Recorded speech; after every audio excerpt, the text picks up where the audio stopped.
नमस्कार, आपले सर्वांचे स्वागत आहे. केंद्रीय कर्मचाऱ्यांना 8व्या वेतन आयोगासंदर्भात गुड न्यूज. निवडणूक निकालानंतर केंद्र सरकार कर्मचाऱ्यांसाठी मोठी घोषणा करू शकते. पावसाळी अधिवेशनात यासंबंधी चर्चा होण्याची शक्यता. चला तर पाहूया ही सविस्तर बातमी. त्यापूर्वी चॅनलला नवीन असाल तर सबस्क्राईब करायला विसरू नका आणि नवनवीन अपडेट मिळविण्यासाठी बेल आयकॉनला प्रेस करायलाही विसरू नका. व्हिडिओ आवडल्यास लाईक करायलाही विसरू नका. केंद्रात पुन्हा एकदा नरेंद्र मोदी यांच्या नेतृत्वात सरकार बनण्याची तयारी सुरू आहे. नव्या सरकारकडून नागरिकांच्या नव्या अपेक्षा असणार आहेत. दरम्यान आता 8व्या वेतन आयोगाची मागणी करणाऱ्या कर्मचाऱ्यांसाठी अत्यंत महत्त्वाची अपडेट समोर येत आहे. नवे सरकार 8व्या वेतन आयोगासंदर्भात कर्मचाऱ्यांसोबत चर्चा करू शकते अशी माहिती आता सूत्राकडून मिळालेली आहे. असे असले तरी ही चर्चा कधी होईल हे सांगता येत नाही, पण लवकरच यावर आता विचार केला जाण्याची शक्यता आहे. पुढच्या वर्षापर्यंत केंद्र सरकार कर्मचाऱ्यांसाठी मोठी घोषणा करू शकते असेही बोलले जात आहे.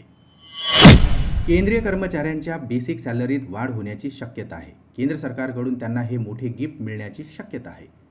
पुढच्या वेतन आयोगाची तयारी सुरू असल्याचेही म्हटले जात आहे. वेगळा वेतन आयोग आणला जाऊ शकतो याबद्दल सरकारकडून मात्र दुजोरा देण्यात आलेला नाही. कर्मचाऱ्यांनी सातत्याने मागणी केल्यानंतर पावसाळी अधिवेशनात यासंबंधी चर्चा होण्याची दाट शक्यता आहे.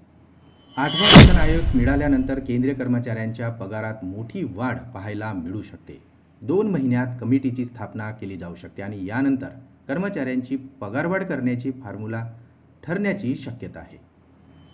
सूत्रांकडून मिळालेल्या माहितीनुसार 2025 पर्यंत 8वा वेतन आयोग लागू होऊ शकतो. असे झाल्यास केंद्रीय कर्मचाऱ्यांच्या पगारात भरघोस वाढ पाहायला मिळेल. 7व्या वेतन आयोगाच्या तुलनेत 8व्या वेतन आयोगात अनेक बदल होण्याचीही शक्यता आहे.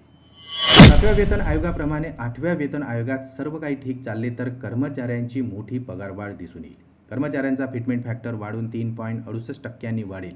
फॉर्म्युला काही असो, पण कर्मचाऱ्यांची बेसिक सॅलरीमध्ये 44.44% वाढ होऊ शकते.